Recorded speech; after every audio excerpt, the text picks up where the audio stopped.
tanggapan dari Bapak Wahid terkait dengan persepsi dari masyarakat begitu menghadapi COVID-19 ini. Selanjutnya terkait dengan kebijakan pemerintah Bapak yang menentukan kebijakan social distancing atau juga hashtag di rumah saja yang memang saat ini sedang ramai begitu di masyarakat. Apakah kebijakan itu cukup efektif begitu untuk menanggulangi COVID-19 ini? Ya, oke, baik. Jadi ada dua kebijakan yang mungkin disampaikan melalui media sosial, misalnya stay at home atau di rumah aja. Yang kemudian yang kedua adalah social distancing. Bagaimana efektivitasnya? Sampai saat ini saya belum mengetahui hitungan secara pastinya, tetapi kita bisa melihat bagaimana efektivitas itu. Misalnya di Solo, kita bisa melihat setelah dilakukan sosialisasi yang tentunya melalui media massa juga, melalui media sosial, tampaknya sekarang Solo sudah nol ya, positif nol. Dan ya, media sosial menjadi media yang cukup efektif untuk dilakukan sosialisasi. Tetapi ternyata tidak hanya media sosial saja. Kalau kita hanya menggunakan media sosial, maka yang bisa mengakses itu barangkali hanya orang-orang yang memang melek media sosial misalnya. Teman-teman milenial barangkali akan sangat cepat mengakses informasi itu. Tetapi bagaimana dengan orang-orang yang mereka berada di desa, kemudian usianya juga sudah lansia misalnya seperti itu, mereka-mereka yang sudah sepuh misalnya seperti itu, mereka tidak banyak menggunakan gadget misalnya seperti itu. Tentu butuh treatment yang lain misalnya. Beberapa waktu yang lalu ada dai kondang di Indonesia yang kemudian turun ke jalan membawa toa, kemudian melakukan halu-halu mengunjungi beberapa lokasi-lokasi di mana para orang-orang tua yang sedang berkumpul bercengkrama seperti itu. Itu juga sangat efektif walaupun tidak melalui media sosial seperti itu. Jadi kembali lagi, apakah menggunakan hashtag social distancing dan juga hashtag di rumah saja itu efektif? Saya pikir cukup efektif karena itu membantu proses sosialisasi di era media sosial sekarang ini. Tetapi tidak menjadi satu-satunya media yang bisa digunakan untuk melakukan sosialisasi. Karena kita butuh media yang lain untuk mengakses area-area yang tidak bisa diakses oleh media sosial. Lalu bagaimana kemudian dengan kebijakan lockdown? Apakah itu juga cukup efektif diterapkan di Indonesia? Gitu? Oke, saya pikir Indonesia belum lockdown ya. Tapi sebagian seperti di Tegal ingin merencanakan lockdown gitu. Oke, baik. Per wilayah. Oke, barangkali lockdown itu perlu kita definisikan lagi. Bagaimana sebenarnya lockdown itu kan gitu. Kalau di Indonesia, kalau secara hukum tidak mengenal istilah lockdown, tetapi yang ada adalah karantina misalnya. Karena kita juga harus, karena kita negara hukum, maka kita juga harus segala sesuatu didasari pada landasan hukum. Dalam konteks ini, dalam kajian psikologi Islam, kita mungkin bisa merujuk pada hadis Nabi misalnya. Nabi melarang, dalam satu hadis, Nabi melarang ketika kita bepergian bepergian atau lari dari tempat yang terkena wabah, atau begitu juga kita masuk dalam area yang di sana ada wabahnya misalnya seperti itu. Ya, kita kenal ada Ibnu Hajar Al-Asqalani, beliau menulis kitab yang namanya Badrul Ma'un fi fadli ta'un. Jadi menulis buku tentang ta'un. Beliau menulis buku tentang wabah. Seperti mungkin kita bisa ibaratkan ta'un itu seperti corona ini kan gitu. Ya, corona ini adalah ta'un. Zaman dulu ta'un itu sudah terjadi di era Nabi kan gitu. Dan Nabi sudah memberikan resep-resepnya bagaimana agar kita tidak terkena wabah. Salah satunya dengan melakukan isolasi, atau mungkin kita kenal sekarang dengan istilah lockdown itu. Ibnu Hajar menulis buku itu karena apa? Salah satunya karena anaknya sendiri terkena ta'un, 3 orang putrinya meninggal. Gitu. Nah, kita bisa belajar dari sini bahwa yang pertama yang bisa kita lakukan adalah untuk melakukan agar efektivitas lockdown atau karantina ini bisa dilakukan. Yang pertama ada 3 hal yang perlu kita lakukan dari kitabnya Ibnu Hajar ini. Di antaranya tipsnya adalah yang pertama kita harus mematuhi prosedur medis. Jadi mereka ada ahli-ahli yang memang sudah menyatakan, misalnya zaman dulu mungkin ada sahabat-sahabat yang ditanya kemudian apakah saya harus melanjutkan perjalanan ketika di sana ada wabah, kan gitu. Kemudian ada yang kemudian memberikan saran bahwa sebaiknya tidak ke sana. Dan Nabi menyarankan demikian, maka kita tidak boleh mendatangi atau pergi dari tempat yang terkena wabah. Itu yang pertama. Jadi patuhi prosedur medis. Kemudian yang kedua adalah kita juga harus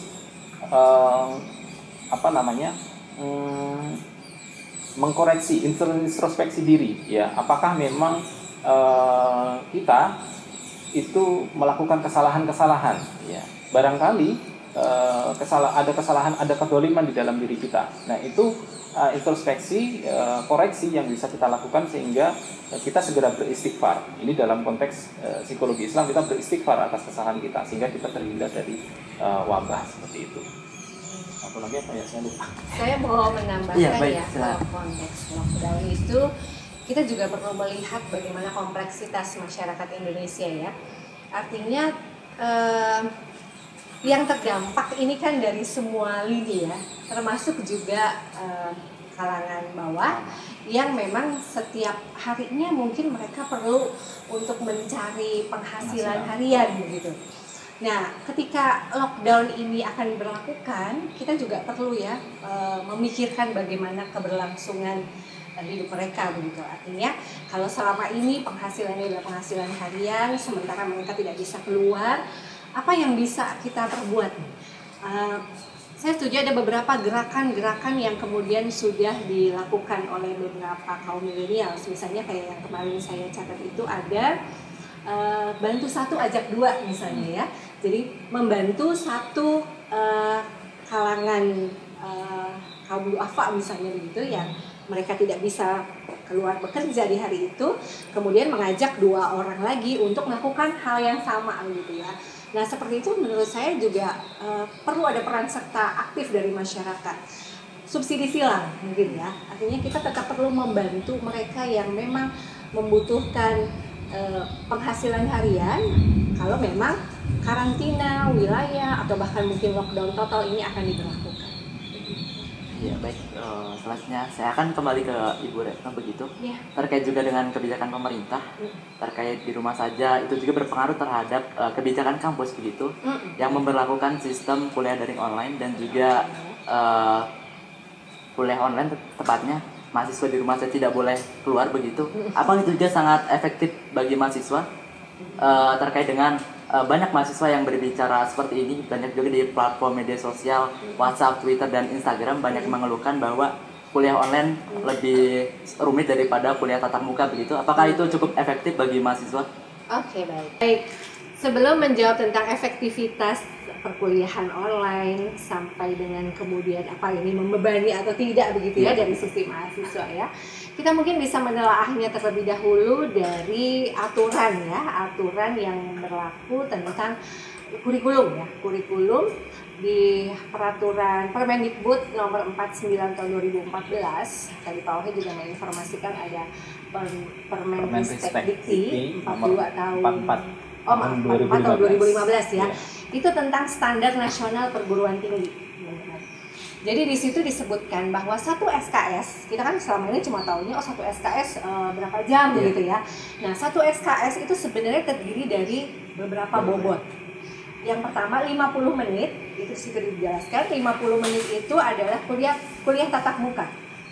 Ya, kemudian 50 menit lagi itu adalah tugas terstruktur dan 60 menit itu tugas mandiri. 60 terstruktur, 60 mandiri. Oh, iya. 60 terstruktur, 60 mandiri, ya. Jadi 50, 60, 60. 50, 60, 60, oke. Nah, sehingga kita bisa lihat bahwa dalam perkuliahan tatap muka aja, perkuliahan normal gitu, ya, mungkin kita bisa sebutkan perkuliahan normal, itu porsi untuk tugas terstruktur dan tugas mandiri lebih banyak kan dari tatap muka, benar nggak? Iya. Nah, sehingga apalagi dalam situasi perkuliahan online gitu atau daring gitu. Sehingga dalam perkuliahan online atau daring ini kita arahkan yang 50 tatap muka itu tidak dilaksanakan secara kontak fisik langsung, ya, tidak dilaksanakan secara tatap muka langsung, tetapi bisa melalui aplikasi misalnya yang selama ini banyak digunakan adalah WhatsApp atau Google Classroom atau Zoom mungkin ya. Nah, sehingga ketika misalnya dosen itu memberikan tugas, itu ternyata memang ada di dalam ketentuan sistem kredit semester gitu, SKS itu. Nah, sekarang adalah yang perlu kita cermati adanya penyesuaian pastinya ya, tadi disampaikan sama Pak Wahid ya, perlu sekali gitu penyesuaian yang berkaitan dengan situasi dan kondisi darurat seperti ini. Tugas misalnya ya, ketika dosen itu harus memberikan tugas, baik itu diberikan secara online gitu ya, itu yang pasti harus melihat bahwa sikonnya harus memungkinkan, artinya tidak bisa lagi misalnya tugas itu berkelompok sehingga mahasiswa harus ngariung gitu ya, berkumpul gitu ya, kalau bahasa Sundanya kan ngariung itu untuk mengerjakan tugas misalnya. Nah, bisa dilakukan secara individual. Lalu kemudian terkesan banyak karena mungkin akhirnya semua dosen memberikannya serentak ya. Dalam 1 minggu itu Wahid misalnya kasih tugas, saya juga kasih tugas, oh yang lain juga kasih tugas gitu. Nah, hal-hal seperti inilah yang kemudian dirasakan mahasiswa menjadi memberatkan ya. Oke, tetapi memang kita akan melihat juga dari capaian pembelajarannya. Artinya ada beberapa mata kuliah yang memang capaian pembelajarannya itu sampai dengan level keterampilan ya, bukan hanya knowledge aja, tapi juga dia terampil. Contoh misalnya metodologi penelitian kuantitatif misalnya, atau ya metodologi penelitian kuantitatif yang di situ capaian pembelajarannya kemarin sempat di-share begitu oleh salah satu dosen, itu sampai dengan mereka atau mahasiswa bisa membuat proposal penelitian. Itu kalau tidak dalam bentuk tugas kemudian mahasiswa menyerahkan, bagaimana dosennya bisa tahu ya?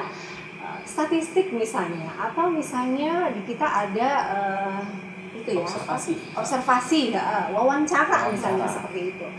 Nah, dosen mesti memastikan juga nih bahwa capaian pembelajarannya itu ya tercapai gitu, sesuai dengan RPS yang sudah disusun sebelumnya, hanya memang perlu disesuaikan. Nah, yang menjadi memberatkan itu tadi ya, ketika beramai-ramai atau serentak gitu dosen memberikan di waktu yang cukup singkat gitu. Saya itu juga mendapatkan masukan juga dari beberapa mahasiswa sebetulnya yang dituntut oleh mahasiswa bukan hanya tugasnya aja gitu ya, tetapi juga bagaimana dosen itu bisa memahamkan, ada proses diskusi, ada proses pemberian materi gitu ya, bagaimana supaya mahasiswa ini bisa dipahamkan konten-konten mata kuliah tersebut. Nah, ini mungkin yang bisa juga menjadi masukan untuk para dosen.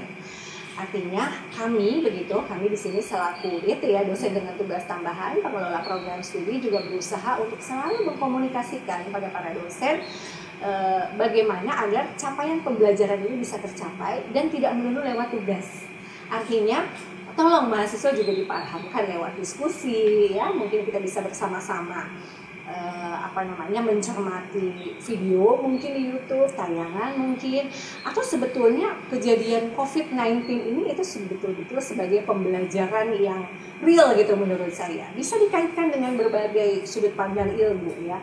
Di psikologi kaya sekali gitu ya, dengan kasus-kasus yang bisa dibahas dari sisi psikologis gitu berkaitan dengan kasus atau KLB COVID-19 ini. Nah, itu mungkin. Kemudian jadi efektivitas pembelajaran saya melihatnya dilihat dulu di capaian pembelajaran. Lalu terkait dengan beberapa keluhan mahasiswa itu tadi yang sempat disampaikan Mas Taufik, banyak sekali tugas-tugas yang berat gitu ya. Menurut saya pasti ada caranya ya, ada titik terangnya, maksudnya jalan tengahnya gitu. Iya, solusinya pasti. Kita bisa menyampaikan lewat wadah-wadah yang jelas gitu. Yang pertama, kalau menurut saya, selama ada kesempatan untuk mengkomunikasikan kepada dosen yang bersangkutan, silakan bisa komunikasikan dengan cara yang santun pasti ya. Misalnya, Bapak Ibu, kami punya beban tugas yang banyak dari sekian dosen, kemudian harus mengumpulkan di saat yang bersamaan. Bolehkah kami meminta waktu misalnya? Kemudian juga bisa disampaikan bahwa Bapak Ibu, kami belum paham tentang materi yang ini, bolehkah kami meminta diulang atau mungkin minta diskusi pada jam yang perkuliahan Bapak Ibu misalnya seperti itu. Atau kalaupun misalnya memang tidak memungkinkan ya lewat dosen yang bersangkutan, kita bisa lewat jalur Kaprodi dan Sekprodi ya.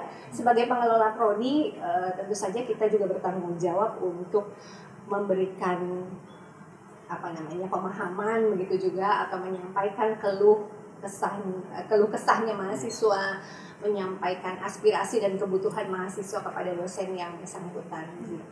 Lalu apakah ada pengaruh bagi penilaian dosen terhadap mahasiswa begitu? Seberapa mungkin dia merespon pemberian materi dari dosen begitu? Kemudian mahasiswa ini dianggap yang sangat aktif begitu. Apakah hal itu mempengaruhi? Oh ya, oke. Baik, yang biasa kami lakukan di dalam perkuliahan di psikologi Islam ya Pak Wahid ya. Misalnya begini, kita memulainya pasti dengan doa, kemudian presensi misalnya. Lalu kemudian menanyakan kabar seperti itu. Nah, yang biasa saya lakukan dalam perkuliahan itu ketika saya membahas satu topik, kemudian saya meminta feedback mahasiswa, itu biasanya kemudian langsung saya arahkan. Misalnya Taufik gitu ya, berarti saya meminta tanggapannya Mas Taufik begitu. Agar saya buat make sure aja gitu bahwa Mas Taufik ini juga mengikuti loh perkuliahan ini gitu. Nah, kemudian juga beberapa dosen saya melihat memberikan penilaian juga dari keaktifan mahasiswa ya. Misalnya mereka yang bertanya, mereka yang menanggapi, mereka yang juga mengerjakan tugas dan kemudian juga merespon penjelasan dosen seperti itu. Ya, penilaiannya dari situ juga. Yang pasti kemarin memang ada instruksi juga dari pusat, tepatnya melalui Pak WR1 untuk kita menyesuaikan rencana pembelajaran ya.